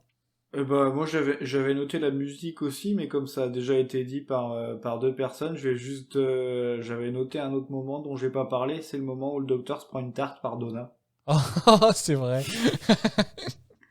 Elle est gonflée quand même. Il s'en prend même deux des claques. C'est vrai, elle a osé, du coup... Autant elle avait réussi alors pas à faire peur à Lance parce que voilà, mais je pense que le docteur il a déjà pris une claque une fois, je sais plus à quel moment. C'est par je crois que ça devait être par Jackie. Hein. Du coup je me suis dit que c'était un bon petit truc sympa et il va peut-être en prendre d'autres dans les épisodes qui suivent. Peut-être, écoute. Ça va dire running gag. C'est ça. Très bien. Bon, si vous avez rien d'autre à ajouter ou à répondre, on va passer aux anecdotes. Le meilleur moment. Tu parles de vos anecdotes inutiles et donc indispensables. C'est quand même important. On vous écoute. C'est moi qui commence. Sachez que Catherine Tate, qui joue donc Donna, n'a pas pu assister à la première lecture de l'épisode. Mais David Tennant a toujours une personne dans sa poche et il a ressorti, sorti sa petite amie du moment, qui était Sophia Miles, donc Madame de Pompadour, et qui a lu le rôle à sa place. Donc ce coup-ci, pas ses parents, mais sa copine. D'accord. Voilà. Autre personnage, c'est Sarah Parish qui jouait l'impératrice de Rachnos et il fallait un total de 4 heures pour la transformer en son personnage, donc elle devait, je pense, se lever assez tôt le matin pour être opérationnelle quand tout le monde était là. Je crois que oui. Bon, après, heureusement pour elle, je crois qu'elle est assez méconnaissable en fait. Ah oui, moi j'ai regardé, je vois aucune ressemblance. Je trouve même pas ça si long finalement. Enfin, 4 heures c'est long, mais Enfin, vu quand même la dose Oui. de maquillage et tout, je Les trouve pas ça dents non et plus, tout, finalement, prothèses. ouais, c'est ça. C'est quand même assez efficace, je trouve. Ce que j'aurais, mais du coup, je pense à ça là, mais je l'ai pas cherché. Ce que j'aurais aimé savoir, c'est combien de fois ils l'ont fait, du coup. Oh bah à mon Oui, avis. ils pouvaient pas faire une perruque toute faite comme Non. pour Jackie, quoi. Mais puis c'est surtout, alors moi alors c'est marrant parce que toujours les hasards du calendrier des réseaux sociaux, de toute façon, hein, Big Brother is watching you. Je suis retombé il y a pas longtemps justement sur une anecdote visuelle de l'épisode où il montrait un petit peu en fait le corps de l'Arachnos sans Sarah Parish dedans. Mais en gros en fait elle est à genoux dans un truc où en fait elle joue vraiment que du haut du corps, quoi. Ça doit être physiquement ça doit être hyper épuisant en plus, hein. Quand tu t'es déjà tapé 4 heures de maquillage, Ouais. à mon avis tu pense. dois avoir les abdos qui travaillent, hein. Enfin je sais pas mais Rien à voir avec la choucroute, comme dirait Pierre. Mais j'ai une question qui me vient du coup par rapport à cette anecdote. Est-ce que vous savez combien de temps dure le tournage d'un épisode de Doctor Who ? 4 jours. ah, mais non. Mais après ils sont étalés sur plusieurs mois, hein, parfois, hein. Ah Et, d'accord. donc là, attends, je vais regarder. Production. Cet épisode, non, ça c'est les références. Cet épisode était une vieille idée de Russell T. Davies. Ok. En fait, Le mec, il a le cerveau fertile quand même, hein. Putain. c'est vrai, hein. Mais il a retardé son exécution pour après le départ de Billie Piper. Alors, j'essaye de pas trop en dire parce que j'ai pas envie de vous bouffer des anecdotes vu que je ne les connais même pas, donc je serais capable en plus de le faire sans que vous sans m'en rendre compte.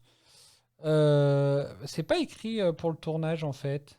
Non, je suis en train de chercher sur le fandom Tardis, mais... Oh, alors ça c'est pareil, il y a une scène coupée, je sais pas si vous avez prévu d'en parler. Oui. Bon, d'accord. Alors, arrête d'aller bien. Sans la spoiler, est-ce que ça concerne la toute fin de l'épisode? Non, pourquoi tu t'attends non. un truc?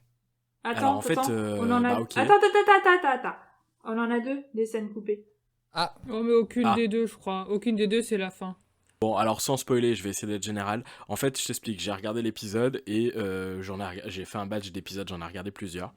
ouais. Et pour me remémorer tout en détail ce qui s'était passé dans celui-ci pour pouvoir venir en parler ce soir, j'ai lu le résumé détaillé sur le fandom Doctor Who. Et dessus, il parle d'une scène à la toute fin que je n'ai absolument pas vue à la télé, ou alors que j'ai complètement oublié, la destruction du vaisseau.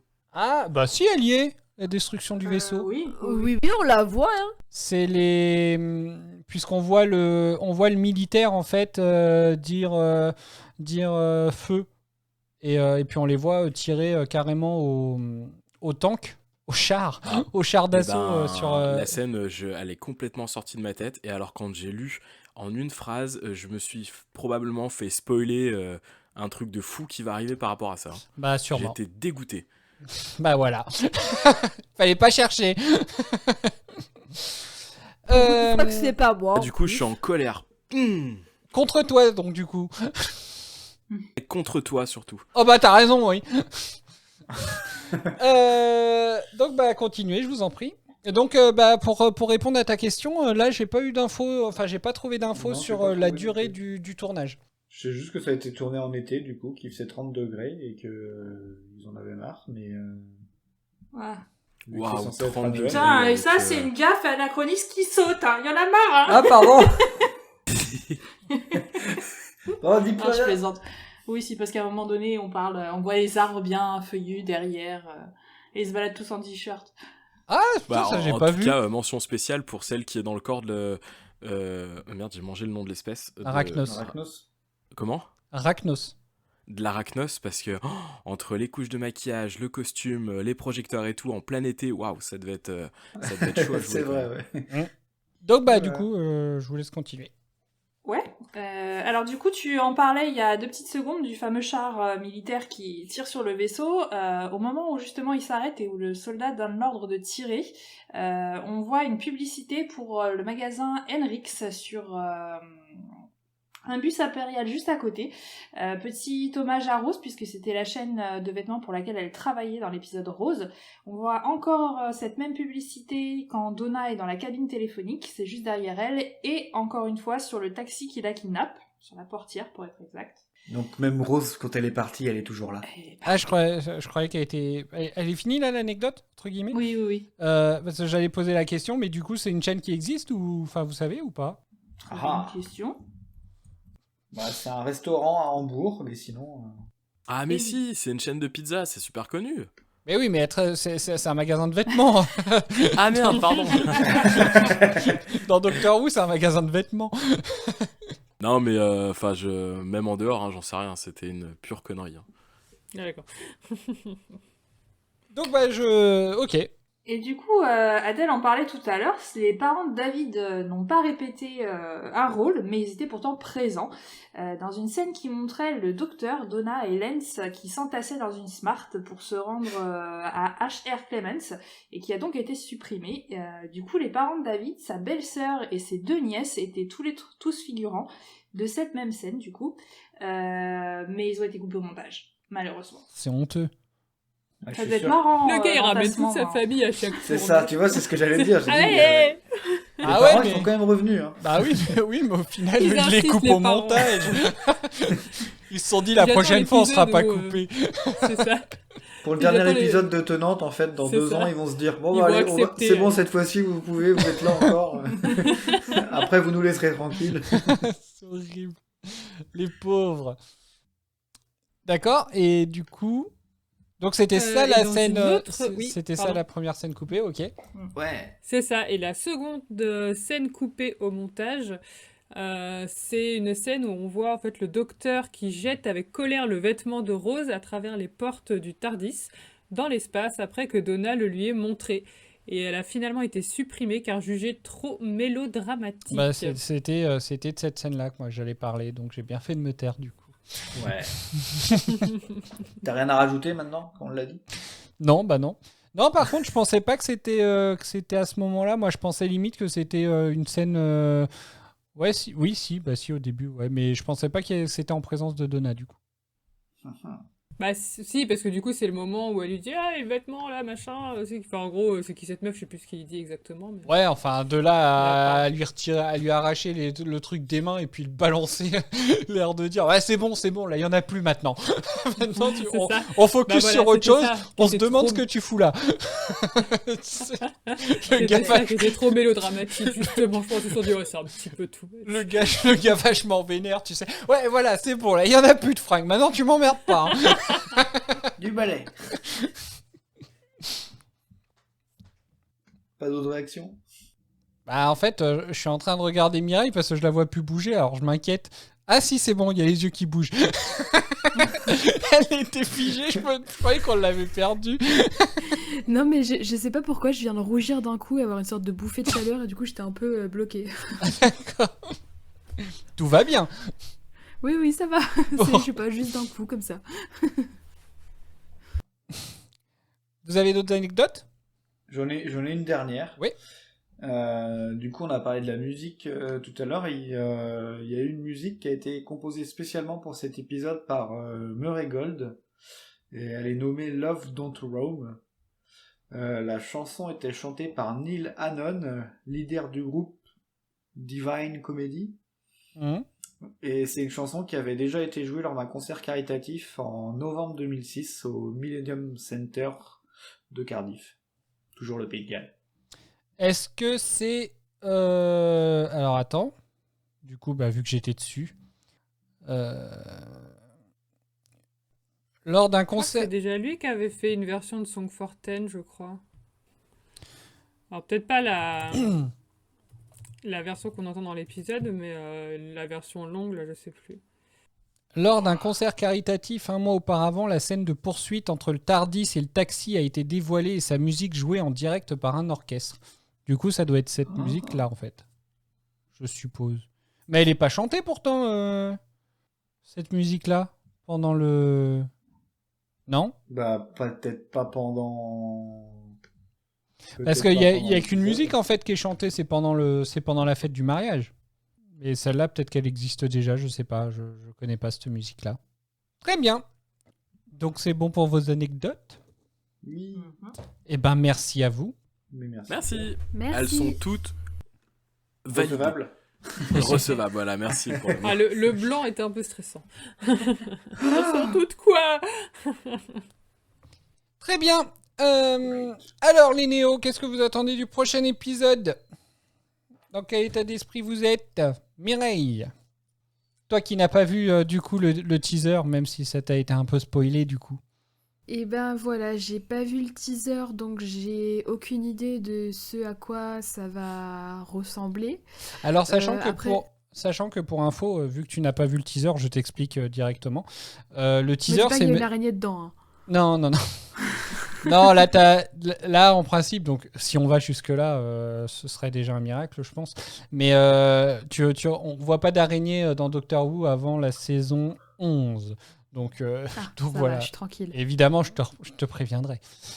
Non, du coup, la question c'est... non, l'information, c'est qu'en fait, le teaser, c'était la bande-annonce de la saison 4. Donc ça n'indique pas ce qui se passe dans le prochain épisode.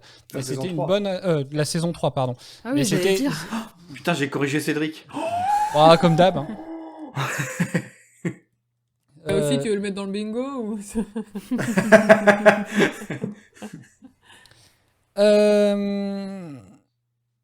Du coup, c'est une bande-annonce. Oui, c'est pour toute la saison, c'est pas que l'épisode prochain. Ok. Ouais, Oui, c'est une bande-annonce de toute la pour, saison. Je sais pas quoi. De quoi? Il y avait une coupure, il y avait une longue coupure avant la diffusion. Je crois que c'était une anecdote aussi. Il y avait une longue coupure avant le premier épisode de la saison et du coup ils ont décidé de pas faire de bande-annonce de l'épisode mais de la saison complète. Oui, comme en fait l'épisode a été mis comme l'épisode il a été diffusé, l'épisode a été diffusé à Noël et la saison est arrivée fin mars, je crois. Donc voilà. Ah bah c'est pour Donc, un autre épisode alors l'anecdote, c'était pas ça. Donc du coup, la seule fois où je regarde pas le trailer, c'est un truc qui change un peu de l'ordinaire et qui... C'est ça. Ok. Voilà. Mais là c'était, mais voilà, au moins ça a évité que ça tease toute la saison pour du coup. 10 épisodes. Très bien. Eden. Du coup, non, t'as pas répondu, pardon. Puisque je t'ai précisé. Si je me base sur cet épisode-là, c'est pas très engageant pour la saison parce que j'ai pas kiffé l'épisode. Mais après, je suis toujours dans le même état d'esprit, je suis toujours enthousiaste de voir la suite, d'en apprendre plus, de voir qui va remplacer Rose parce que du coup, c'est la seule compagne qu'on ait connue pour l'instant, de voir comment ça va être amené, etc. Donc, toujours aussi curieuse. Très bien. Eden. Oh comme Mireille, hein, on va pas changer l'équipe qui gagne. Très curieuse de voir, du coup, vu le teaser, comment va être amenée la nouvelle compagne, qu'est-ce qu'elle va apporter de différent par rapport à Rose, comment va être son personnage, entre guillemets, son caractère, son background, etc. Donc, et puis les images ont l'air sympas, donc on verra. Bob. Et pour te répondre, écoute, moi cet épisode, je l'ai pas détesté en fait, c'était plutôt un bon épisode même, et du coup pour la suite, c'est difficile de mentir puisque j'ai déjà vu l'épisode et franchement, je pense... Ok. Je pense. Allez. Donc je suis. Donc la suite au prochain épisode. Voilà, d'accord. Ouais. Alors en fait moi très honnêtement alors c'est pour la fin, je sais pas si j'ai le droit de dire ça du coup, mais je vais le dire quand même. Non, t'as pas le droit. Du coup je le dis. Ouais. Parce qu'on est censé se contredire, donc je te contredis. C'était le but. Non, je pense que c'est une très bonne saison qui arrive. Voilà. Après, c'était ce que t'allais dire en plus. Très honnêtement, voilà, c'est un peu ce que je disais à Doraline il y a pas longtemps quand on en a reparlé. Je trouve que les épisodes qui sont quand même assez bien foutus, l'histoire de la saison est assez bien foutue. Donc et puis il y aura pas mal de surprises, voilà. Donc du coup, je pense que vous allez passer une très bonne saison 3, je l'espère en tout cas. Donc voilà, donc avec un peu de chance, on devrait aller au moins jusqu'à la fin de cette saison-là. J'espère. Voilà. Mais oui. Là, je suis d'accord avec Cédric. Ah, bon, ça va. Donc si vous avez rien d'autre à rajouter, c'est la fin de cet épisode. On se retrouve très vite pour débriefer donc le lancement de la saison 3. Le docteur se retrouve à l'hôpital en suivant un signal étrange et se retrouve embarqué dans un voyage étonnant. L'occasion de faire connaissance avec sa nouvelle compagne. N'hésitez pas à nous envoyer vos retours sur les différents épisodes de Doctor Who ou du podcast. Comme on l'a dit dans la rétrospective, on est toujours content de partager vos avis. N'hésitez pas à nous suivre sur les réseaux sociaux pour savoir où nous en sommes dans le visionnage, car je vous le rappelle, on propose une émission sans spoiler. Nous sommes disponibles sur Instagram, Facebook, Twitter, YouTube ou par mail à retardisexperience@gmail.com. Tous les liens sont en description de l'épisode. D'ici là, portez-vous bien et à bientôt. Salut. Salut. Adios.